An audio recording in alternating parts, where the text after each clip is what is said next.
आदाब, महाराष्ट्र न्यूज में आपका इस्तकबाल है। पहले हेडलाइंस।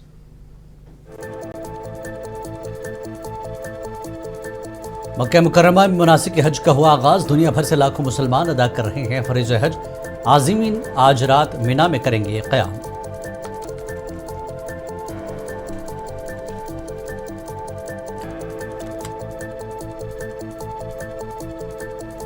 ईद उल अज़हा के पेश नज़र मवेशी मंडियों में खरीदारी उरूज पर। महाराष्ट्र हुकूमत ने मवेशी मंडियों को बंद करने के मुतनाज़ा हुक्म को लिया वापस।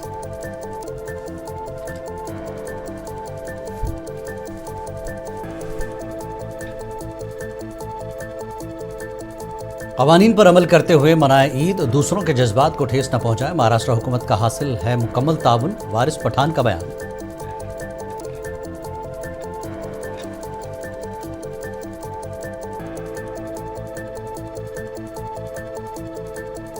ऑपरेशन सिंदूर पर दुनिया भर में मुत्तहदा तौर पर दिया जा रहा है पैगाम, लेकिन मुल्क में बीजेपी कर रही है गंदी सियासत। आदित्य ठाकरे का शदीद रद्दअमल।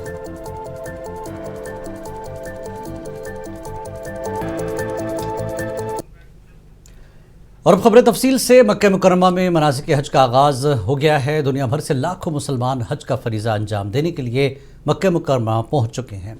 आज़मीन आज रात तक खैमों के शहर मिना में क़याम करेंगे। आज़मीन 9 ज़िलहज्जा को हज के रुकन आज़म वक़ूफ़ अरफ़ा के लिए मैदान अरफ़ात रवाना होंगे। हज का खुतबा सुनने के बाद ज़ोहर और असर की नमाज अदा करेंगे। हुजाज इकराम सूरज गुरूब होने तक मैदान अरफ़ात में वक़ूफ़ करेंगे। बाद में हुजाज इकराम मैदान अरफ़ात से मुज़दलिफ़ा रवाना होंगे। मुज़दलिफ़ा में हुजाज इकराम मगरिब और इशा की नमाज़ें मिलाकर पढ़ेंगे। मुज़दलिफ़ा में हुजाज इकराम शैतान को मारने के लिए कंकरियाँ जमा करेंगे। हुजाज मुज़दलिफ़ा में खुले आसमान तले रात गुजारेंगे और 10 ज़िलहज्जा को वक़ूफ़ मुज़दलिफ़ा के बाद रमी के लिए रवाना होंगे। हुजाज बड़े शैतान को 7 अदद कंकरियाँ मारेंगे और क़ुरबानी करेंगे। हुजाज इकराम हलक़ कराने के बाद एहराम खोल देंगे। रमिया जमरात के बाद हुजाज इकराम तवाफ़ ज़ियारत के लिए खाने काबा रवाना होंगे। तवाफ़ के बाद हुजाज इकराम सफ़ा मरवा की सई करेंगे।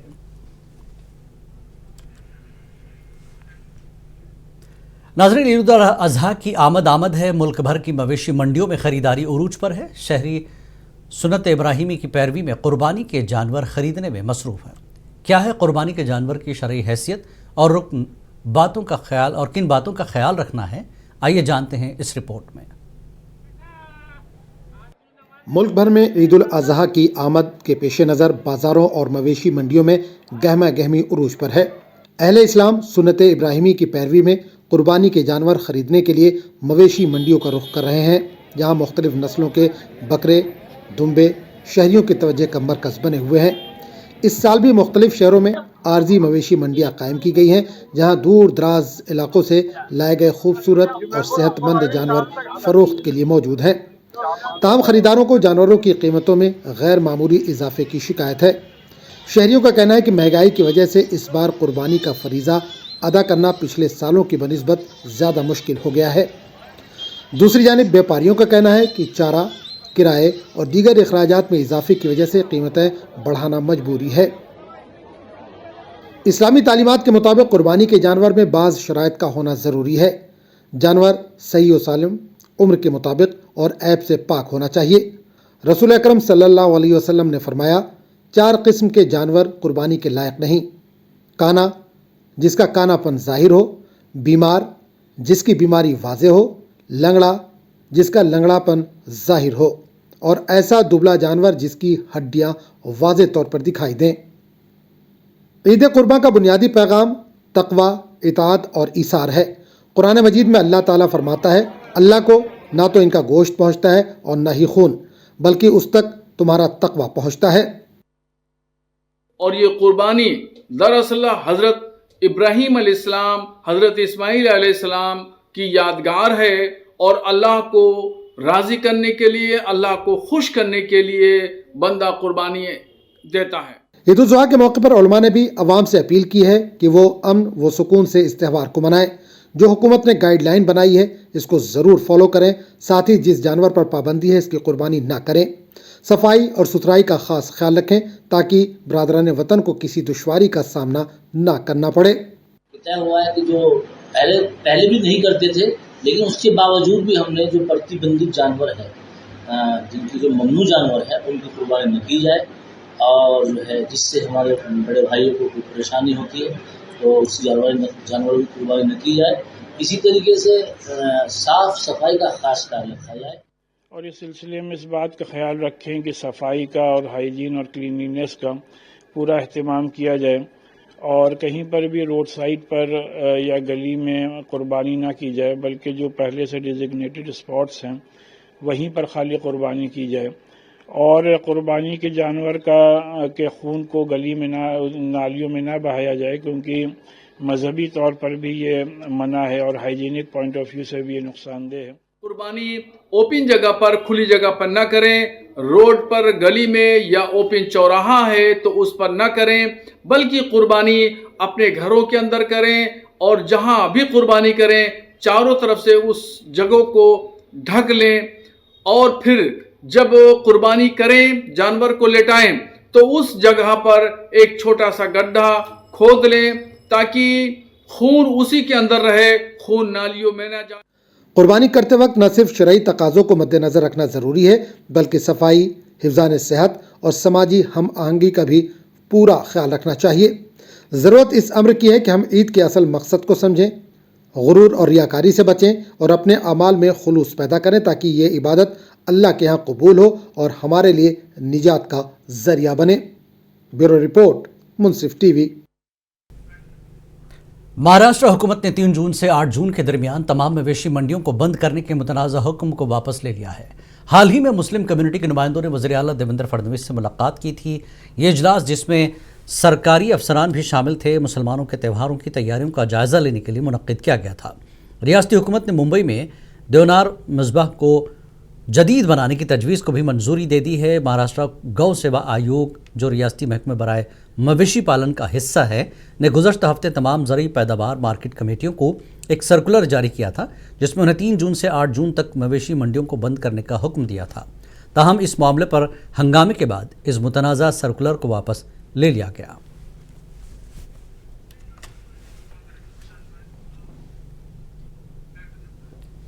ऑल इंडिया मजलिस इत्तेहादुल मुस्लिमीन की एक टीम देवनार बकरा मंडी पहुंची। वारिस पठान की क़यादत वाली इस टीम को इंचार्ज डॉक्टर कलीम पाशा ने वाज़ेह किया कि बकरे बेचने या ख़रीदने पर कोई पाबंदी नहीं है, इसलिए अफवाहों पर ध्यान न दें।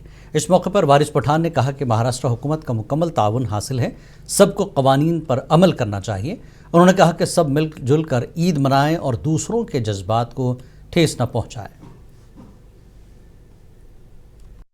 कल एक बहुत ही अहम चीज़ है, मैं बताना चाहूँगा सर, कि कल माननीय मुख्यमंत्री महोदय के पास जो बैठक हुई थी, उसमें एक जो माननीय पशु संवर्धन के सचिव होते हैं, उन्होंने बोला था कि ये जो सर्कुलर है उसको रिवोक करेंगे। और सर आप देखिए मेरे सामने वो सर्कुलर है महाराष्ट्र गौ सेवा आयोग का, उन्होंने ये रिवोक किया। वही जो आप लेकर हो गया सर, उसके हिसाब से उन्होंने ये लिखा है सर की नजीकच्या आठवड्यात दिनांक 3/6/2025 ते 8/6/2025 या कालावधीत आपल्या जिल्ह्यातील विविध गावांमध्ये गुरांचे बाजार भरविण्यात यावेत, परंतु सदर बाजारात गोवंशाची कत्तल होणार नाही याची काळजी घ्यावी व तशा सूचना आपल्या स्तरावरून संबंधितांना द्याव्यात। देखिए, आज हम लोग देवनार बकरी अड्डा मुंबई आए हैं पूरी मजलिस इत्तेहादुल मुस्लिमीन की टीम के साथ।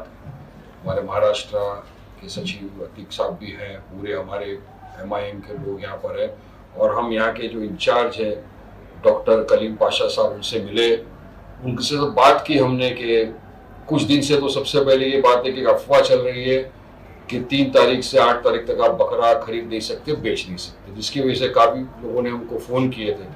मगर अभी कलीम साहब ने खुद ने बता दिया कि वो जो एक सर्कुलर था किसी संस्था का, वो सर्कुलर को रिवोक कर दिया गया है, यानी वैसा कोई है नहीं। महाराष्ट्र सरकार ने साफ तौर से कहा कि बकरा खरीद सकते, बेच सकते, ऐसा कोई सर्कुलर है नहीं, तो अफवाह पे आप ध्यान मत दो। महाराष्ट्र सरकार, कलीम साहब, पूरे देवनार के लोग हमको पूरी तरह से समर्थन कर रहे हैं कि हम अपनी बकरी ईद खुशी खुशी, प्यार मोहब्बत, कानून कायदे को पालन करते हुए बनाएं।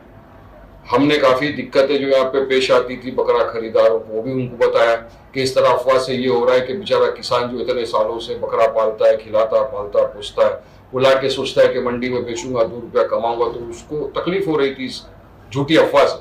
मगर आज झूठी अफवाह का सब क्लियर हो गया, ऐसा कोई नोटिफिकेशन नहीं है, कुछ नहीं है। आप महाराष्ट्र के वज़ीर आला देवेंद्र फडणवीस ने पैराग्वे के सदर सांटियागो पेना का इस्तकबाल किया।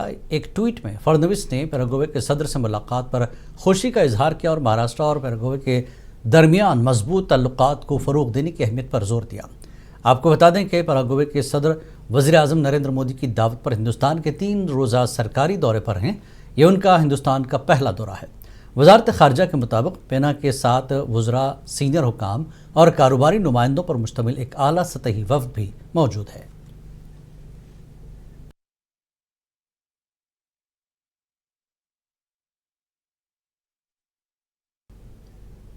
शिवसेना के रुकन पार्लियामेंट श्रीकांत शिंदे ने पाकिस्तान के अपने वफूद को बैरून ममालिक भेजने पर सवाल उठाया, जिस पर ऑपरेशन सिंदूर के तहत हिंदुस्तान की आलमी सतह पर रसाई के जवाबी इक़दाम के तौर पर देखा जा रहा है। मीडिया से बात करते हुए एकनाथ शिंदे ने कहा कि पाकिस्तान क्या कहेगा कि ये हिंदुस्तान ही था जो इतने सालों से दहशतगर्दी फैलाने का जिम्मेदार है। एकनाथ शिंदे ने राहुल गांधी की तरफ से अमरीकी सदर डोनाल्ड ट्रंप की मदाखलत पर सवाल उठाए जाने पर भी अपना रद्दमल दिया।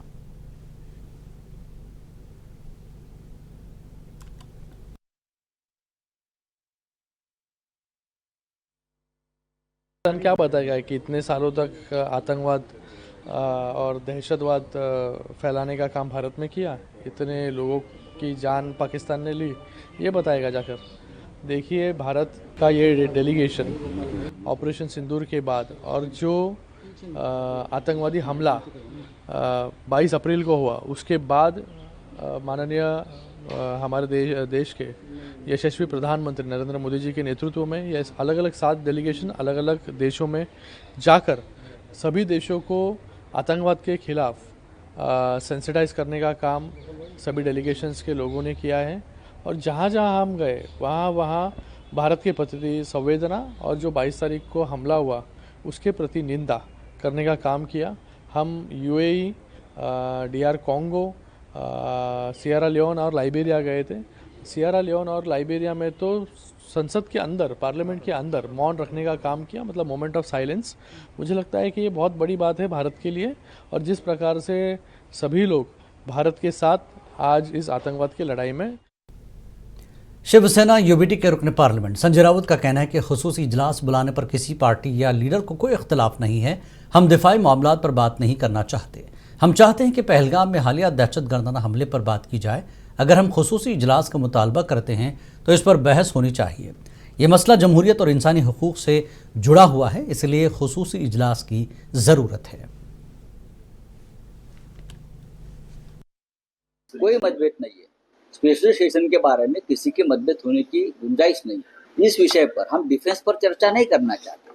हम पहलगाम में जो हुआ है टेररिस्ट अटैक, उसके ऊपर चर्चा करना चाहते। उसके बाद हिंदुस्तान ने जो एक्शन ली है, जो बहुत ही सीक्रेट है ऐसे लोग बोलते हैं, हम उसके ऊपर कहाँ बात करें। इस देश में निरपराध लोगों पर अटैक होता है, 26 महिलाओं का सिंदूर उजाड़ दिया जाता है। उसके ऊपर अगर हम स्पेशल सेशन की मांग करते हैं तो उसके ऊपर चर्चा होनी चाहिए। और हमने सरकार का एक लेटर सब मिलकर 16 पॉलिटिकल पार्टीज, अपोजिशन पार्टीज के सिग्नेचर उसके ऊपर है, और हम 1-2 दिन में हमारा लेटर प्राइम मिनिस्टर और राष्ट्रपति जी को जाएगा। डेमोक्रेसी में सबसे बड़ी बात है, जो सरकार कर रही है उस बारे में जनता को अवगत करना चाहिए, विश्वास में लेना चाहिए। पाकिस्तान में स्पेशल सेशन हो गया, वहाँ के प्रधानमंत्री जनता से डायलॉग कर रहे हैं। हाँ, रशिया में जो कल यूक्रेन का हमला हो गया उस बारे में पुतिन जनता से डायलॉग कर रहे हैं। जेलेंस्की ने जो हमला किया, जेलेंस्की ने अपने जनता को बताया क्या हो गया है। लेकिन एक देश है जो सबसे बड़ी डेमोक्रेसी मानते हैं, वहाँ 36। ऑपरेशन सिंदूर पर बहस के लिए पार्लियामेंट का खुसूसी इजलास बुलाने के अपोजिशन के मुतालबे पर शिवसेना यूबीटी के एमएलए आदित्य ठाकरे ने इल्ज़ाम लगाया कि बीजेपी ऑपरेशन सिंदूर पर गंदी सियासत कर रही है। आदित्य ठाकरे ने कहा कि एक तरफ हम दुनिया के सामने मुत्तहिद हैं, अपोजिशन और हुक्मरान फरीक एक मुत्तहदा महाज के तौर पर दुनिया के सामने जा रहे हैं और उन्हें बता रहे हैं कि पाकिस्तान में दहशतगर्दी को कैसे ख़त्म किया जा सकता है। लेकिन दूसरी तरफ बीजेपी के चंद लीडरान अपने मुल्क में इसके खिलाफ जंग के नाम पर गंदी सियासत कर रहे हैं। हम कर रहे हैं मांग, क्योंकि अगर आप देखें तो एक तरफ दुनिया भर में हम सब एक है और सब सारे ऑपोजिशन पार्टीज हो, रूलिंग पार्टी हो, सारे लोग दुनिया भर में जाके पाक बेस्ड टेररिज्म को कैसे नष्ट नाबूद करना चाहिए ये बता रहे हैं। लेकिन दूसरी तरफ भाजपा के कुछ नेता गंदी राजनीति ऑपरेशन सिंदूर का नाम लेके हमारे देश में करने, उसी के खिलाफ हम लड़ना चाहते हैं। और ये भी सच आना चाहिए कि वो जो आतंकवादी थे वो कैसे आए, क्या वो पकड़े गए हैं, कहाँ गए हैं, कि भाजपा में उन्होंने प्रवेश लिया, ये भी पूछना जरूरी है। समाजवादी पार्टी के रुकने असेंबली अबू आसिम आजमी ने राहुल गांधी के हालिया बयान पर तबसरा करते हुए कहा कि अमेरिकी सदर ट्रंप बार बार ये दावा कर रहे हैं कि उन्होंने हिंदुस्तान और पाकिस्तान के बीच जंगबंदी कराई है। अबू आजमी ने कहा कि पीएम मोदी को इस मामले में वजाहत पेश करनी चाहिए।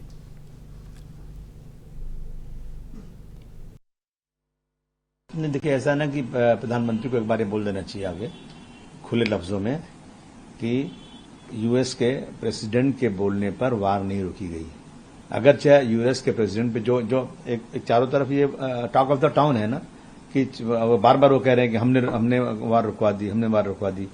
जब हमारे 27 लोगों को मार दिया गया और हम लोग ने चढ़ाई की उनके ऊपर, पूरा देश, पूरा अपोजिशन 140 करोड़ में कोई भी ये कहने को तैयार नहीं था कि भाई इन आतंकवादियों के जो पाकिस्तान भेजता है, पाकिस्तान के खिलाफ कार्रवाई सख्त होना चाहिए। सबने इस बात को कहा, लेकिन फिर कार्रवाई नहीं हुई और थोड़े दिन में जहां शुरू बात हुई वहां सीज फायर हो गया। तो फिर एक डाउट क्रिएट होता है कि ऐसा क्यों हुआ। अगर एक अच्छी तरह से प्रधानमंत्री प्रेस कॉन्फ्रेंस लेके जवाब दे दें सबको तो ये बात खत्म हो जाए। तो ये इसलिए कहा जाए कि सरेंडर कर दिए, बार बार वहां के प्रधानमंत्री कहते हैं। मुंबई के दहिसर ईस्ट में जिप्टो गोदाम में आग लगने का वाकया पेश आया। गोदाम में रखा तमाम सामान जलकर राख हो गया। पुलिस के मुताबिक आग एसी में शॉर्ट सर्किट के बायस लगी है। फायर ब्रिगेड की टीम सूरत हाल का जायजा लेने के बाद बीएमसी को अपनी रिपोर्ट पेश करेगी।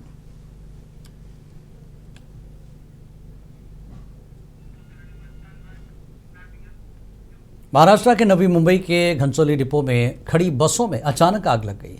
इस हादसे में 2 बसें जलकर राख हो गई। एक इलेक्ट्रिक बस थी जबकि दूसरी डीजल की बस थी। पहले इलेक्ट्रिक बस में आग लग गई, जिसके बाद उसके करीब में वाक़ दूसरी बस भी उसकी लपेट में आ गई। इलेक्ट्रिक बस घनसोली डिपो में मरम्मत के लिए आई हुई थी। इस दौरान ये हादसा पेश आया। अच्छी बात यह रही कि आग को मजीद फैलने से रोक दिया गया, वरना आसपास कई बसें आग की लपेट में आ सकती थीं।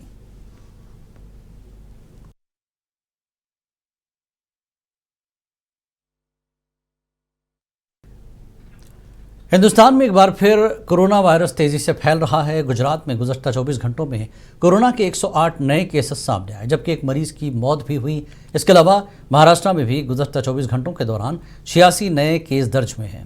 गुजरात के महकमे सेहत ने कहा कि रियासत में इस वक्त 461 एक्टिव केसेस हैं। इनमें से 20 मरीज अस्पताल में दाखिल हैं। इसके अलावा 441 मरीज घरों में आइसोलेशन में हैं। गुज़श्ता रोज़ 43 मरीज सेहतयाब भी हुए।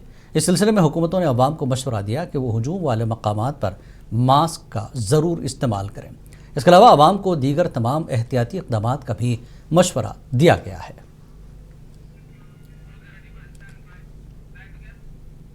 मानसून की बारिशों से शिमाल मशरक़ में सैलाब ने खौफनाक शक्ल इख्तियार कर ली है। असम में ब्रह्मपुत्र और बाघ समेत 15 से ज़्यादा छोटे और बड़े दरिया खतरे के निशान से ऊपर बह रहे हैं। कई रियासतों में एक बड़ा इलाका सैलाब की लपेट में है। तकरीबन 7 लाख लोग मुतासिर हुए हैं, जबकि हज़ारों मकानात तबाह या बुरी तरह तबाह हुए हैं, जिसकी वजह से हज़ारों लोग रिलीफ कैंपों में पनाह लेने पर मजबूर हैं। इतलात के मुताबिक अब तक 43 अफराद जान की बाजी हार चुके हैं। असम और मेघालय में बड़े पैमाने पर तबाही देखी जा रही है। दोनों रियासतों में सैलाब की सूरत हाल बहुत संगीन हो गई है।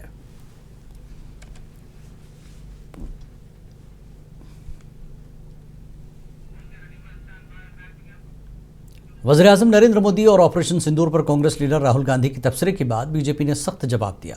बीजेपी के तर्जुमान संबित पात्रा ने कहा कि राहुल गांधी की ज़बान और सवालात से लगता है कि वो चीन या पाकिस्तान के तनख्वाहदार एजेंट हैं।